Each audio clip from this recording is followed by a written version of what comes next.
মেয়েটির বাসর ঘরে যখন লাল রঙের শাড়ি সরানো হলো, নববধূ মুহূর্তেই সামনে থাকা পুরুষকে দেখে ঠান্ডা হয়ে গেল। কারণ পুরুষটি তার বর ছিল না, বরং দুঃস্বপ্নের ঘটনা। আমি তোমার ওড়না সরালাম, সো তুমি আমার বধূ। আমি তোমাকে এখন বাড়ি নিয়ে যাব।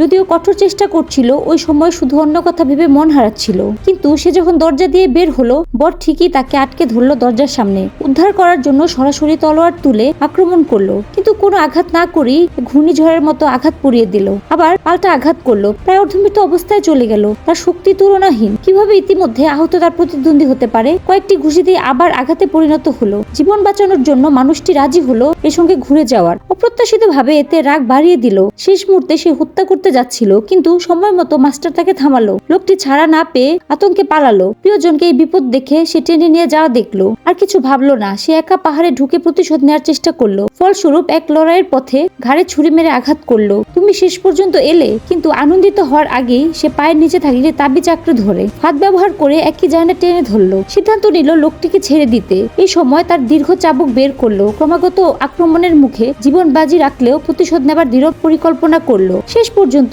লোকটি চাবুক ধারা বেঁধে ফেলা হলো এবং পালাতে পারলো না। এই সময় পাহাড় পড়তে যাচ্ছিল, সেই সময় মতো এসে লোকটির পথ আটকে দিল এবং বিপজ্জনক স্থান থেকে বের করে দিল। কেউ ভাবতেই পারেনি ঠিক আগ মুহূর্তে হত্যা করার চেষ্টা করবে। তলোয়ার আবার আঘাত করলো এবং সাথে সাথে এক তলোয়ার ধরে ফেললো। কেউ কল্পনাও করতে পারলো না এবার পালাতে পারবে কিনা। ফলস্বরূপ তাকে তলোয়ার দিয়ে আঘাত করা হলো। তুমি কি আমাকে ঘৃণা করছো? আমি যাই চাই তাই হবে। প্রথমবার যখন আমি তোমাকে দেখেছিলাম, আমি শুধু তোমাকেই চেয়েছিলাম চোখে চোখে রাখার জন্য। শহরের দরজা খোলার দৃশ্য দেখে একটু চিন্তা করলো, যদি আমরা একসাথে বাঁচতে না পারি, মৃত্যুর পর একসাথে শিখি। এরপর সে শক্ত শরীরে জোরে করে শহরের প্রবেশদ্বার উড়িয়ে দিল। কিন্তু যখন সত্যি মৃত্যুর মুখোমুখি হলো, প্রথমবার সে মনে করলো অনিচ্ছা অনুভব করছে। শেষ মুহূর্তে দোষবোধ অনুভব করলো। সে প্রথমে তার আধ্যাত্মিক শক্তি ব্যবহার করে প্রবেশদ্বার নির্দেশ করলো। লোকটি তাড়াহুড়ো করতে লাগলো, শেষে তাকাতে পারলো না।